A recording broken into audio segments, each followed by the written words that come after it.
നമ്മുടെ ഇന്നത്തെ എപ്പിസോഡിൽ ഭരണഘടനയെപ്പറ്റി വിദഗ്ധന്മാർ പറഞ്ഞിട്ടുള്ളത് എന്തൊക്കെയാണെന്നാണ് നമ്മൾ നോക്കുന്നത്. പരീക്ഷയിൽ നമ്മൾ ചോദിച്ച് കണ്ടിട്ടുള്ളൊരു ക്വസ്റ്റ്യനാണിത്. എന്ന് വെച്ചാൽ ഇതിൽ നിന്നും ഒരു ചോദ്യം പരീക്ഷയിൽ പല പരീക്ഷകളിലായിട്ട് ചോദിച്ച് കണ്ടിട്ടുണ്ട്. അതുകൊണ്ട് തന്നെ നമുക്കതൊന്ന് നോക്കാം. ഭരണഘടനയെപ്പറ്റി വിദഗ്ധ അഭിപ്രായങ്ങൾ എന്തൊക്കെയാണെന്ന്. ഇന്ത്യൻ ഭരണഘടനയെ കോപ്പറേറ്റീവ് ഫെഡറലിസം എന്ന് വിശേഷിപ്പിച്ചത് ആരാണെന്നറിയോ? ഗ്രാൻവിൽ ഓസ്റ്റിൻ ആണ് ഇന്ത്യൻ ഭരണഘടനയെ കോപ്പറേറ്റീവ് ഫെഡറലിസം എന്ന് വിശേഷിപ്പിച്ചത്.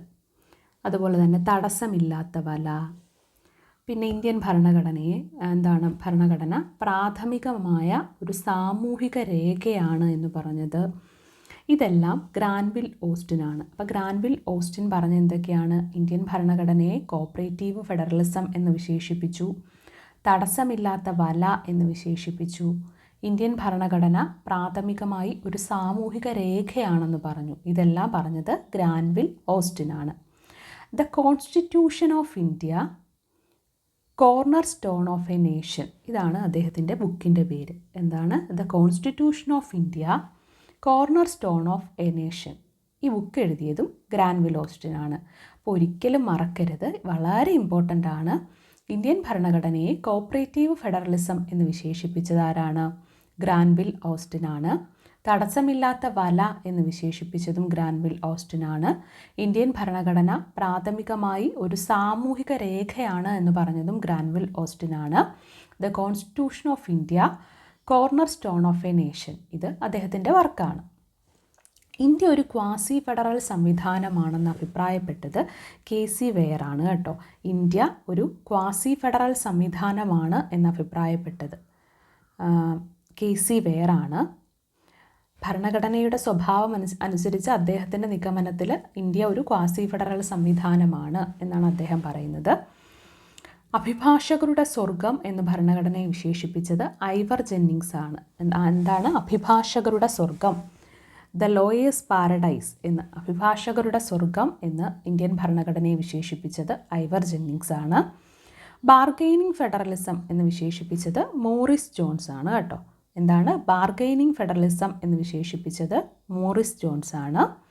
അപ്പോൾ ഇന്ത്യൻ ഭരണഘടനയെ പറ്റി വിദഗ്ധന്മാർ പറഞ്ഞത്, ഇന്ത്യൻ ഭരണഘടന ഒരു കോപ്പറേറ്റീവ് ഫെഡറലിസം ആണെന്ന് വിശേഷിപ്പിച്ചത് ഗ്രാൻവിൽ ഓസ്റ്റിനാണ്. തടസ്സമില്ലാത്ത വല എന്ന് വിശേഷിപ്പിച്ചതും ഗ്രാൻവിൽ ഓസ്റ്റിനാണ്. ഇന്ത്യൻ ഭരണഘടനയെ പ്രാഥമികമായി ഒരു സാമൂഹിക രേഖയാണെന്ന് വിശേഷിപ്പിച്ചത് ഗ്രാൻവിൽ ഓസ്റ്റിനാണ്. The constitution of India corner stone of a nation എന്നത് ഗ്രാൻവിൽ ഓസ്റ്റിൻ്റെ വർക്കാണ്. ഇന്ത്യ ഒരു ക്വാസി ഫെഡറൽ സംവിധാനമാണെന്ന് അഭിപ്രായപ്പെട്ടത് KC വെയർ ആണ്. അഭിഭാഷകരുടെ സ്വർഗം, ലോയേഴ്സ് പാരഡൈസ്, അത് ഐവർ ജെന്നിങ്സിൻ്റെ അഭിപ്രായമാണ്. ബാർഗെയിനിങ് ഫെഡറലിസം ആണ് എന്ന് പറഞ്ഞത് മോറിസ് ജോൺസ് ആണ്. കഴിഞ്ഞിട്ടില്ല. Federal in form, unitary in spirit. Indian ഭരണഘടന federal in form, unitary in spirit എന്ന് പറഞ്ഞത് BN ബാനർജി ആണ്. ആരാണ്? BN ബാനർജി ആണ് പറഞ്ഞത് federal in form, unitary in spirit. ഭരണഘടനാ നിർമ്മാണ സഭയെ ഹിന്ദുക്കളുടെ കൂട്ടായ്മ എന്ന് വിളിച്ചത് വിസ്കൗണ്ട് സൈമൺ ആണ്. ആരാണ്? വിസ്കൗണ്ട് സൈമൺ ആണ് ഭരണഘടനാ നിർമ്മാണ സഭയെ ഹിന്ദുക്കളുടെ കൂട്ടായ്മ എന്ന് വിളിച്ചത്.